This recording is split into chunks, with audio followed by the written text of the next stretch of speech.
Om Shanti, Om Namo Bhagavate Vasudevaya. Welcome to another Yoga Small Talk, and we continue with 7 minutes Bhagavad Gita a day. We are reading from chapter 6, the Yoga of Meditation, and we have reached verse 12. There, having made the mind one-pointed, with the actions of the mind and the senses controlled, let him seated on the seat practice yoga for the purification of the self. So as we said, we are reading now how to do the practice, the technical aspects of how to do the practice, but Lord Krishna is keeping us focused again and again and again also on why, not just the how, also the why. So verse 11 was telling us how to prepare our seat, how to prepare our meditation space. And here again we are reminded what we are doing when we're sitting for meditation, and what we are doing, having made the mind one-pointed on focusing on the object of meditation, which will be described later on, with the actions of the mind and the senses controlled, so keeping the body and the mind still. Let him seated on the seat that was described in verse 11. Practice yoga for the purification of the self. Yoga here, as we said, Raja Yoga, the yoga of meditation. Why we're doing it? For the purification of the self. Keeping this in mind. And I wanted to read a little bit. There is a beautiful commentary to this verse by Swami Shivananda, and 2 points there in particular, which I wanted to mention. Very inspiring, very helpful. So first, when it comes to the practice of meditation, we here, having made the mind one-pointed, actions of the mind and the senses control, we sit there, we really want to do it, and it's not working.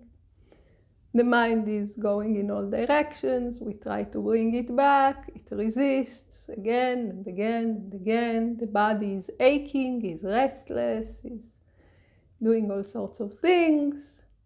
Very difficult. It's not an easy practice. We keep saying it sounds simple, but it's not. It's very difficult. And Swami Shivananda tells us not to be surprised. Yeah?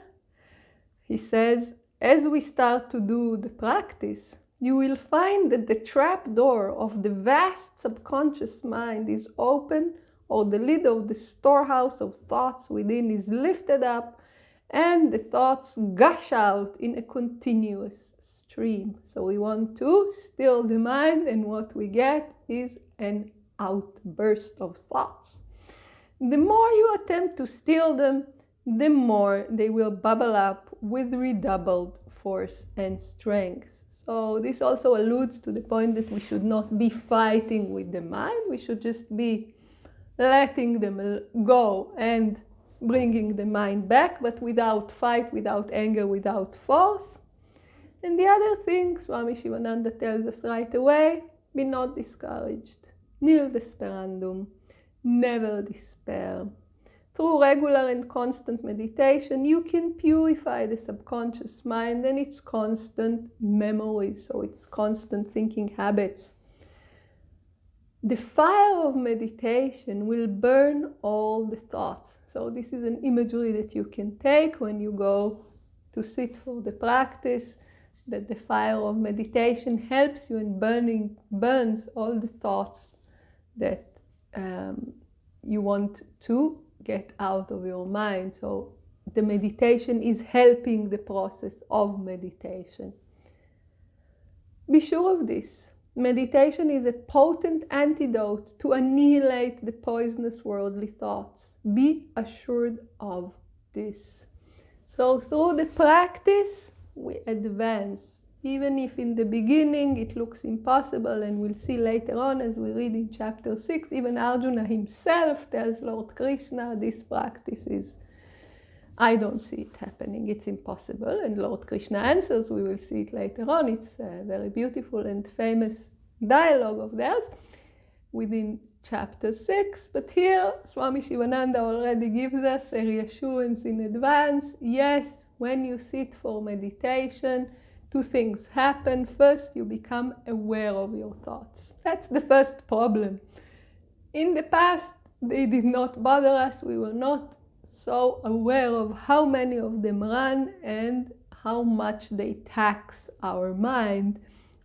And then we try to stop them, and the more we try to stop them, the more they rush in. So in the beginning, and there is a very beautiful message of Swami Shivananda, he says we will only be aware of our failures.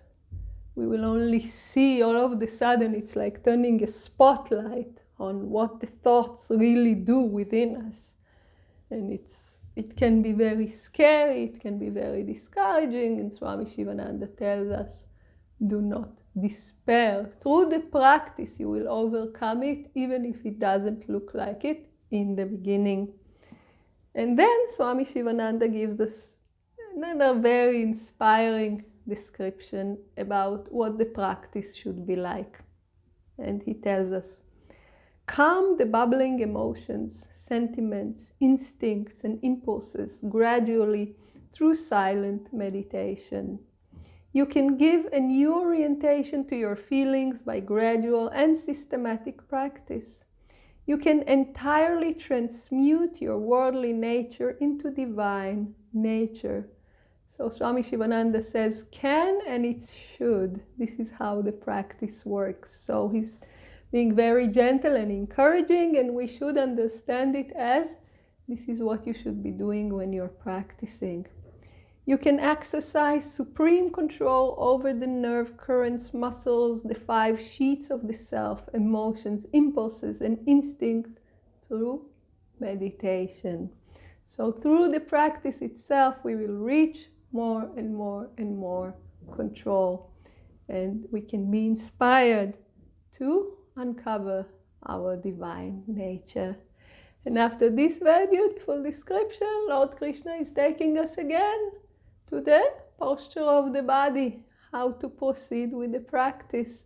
And we will see this in the next video. Please join us. Om Shanti.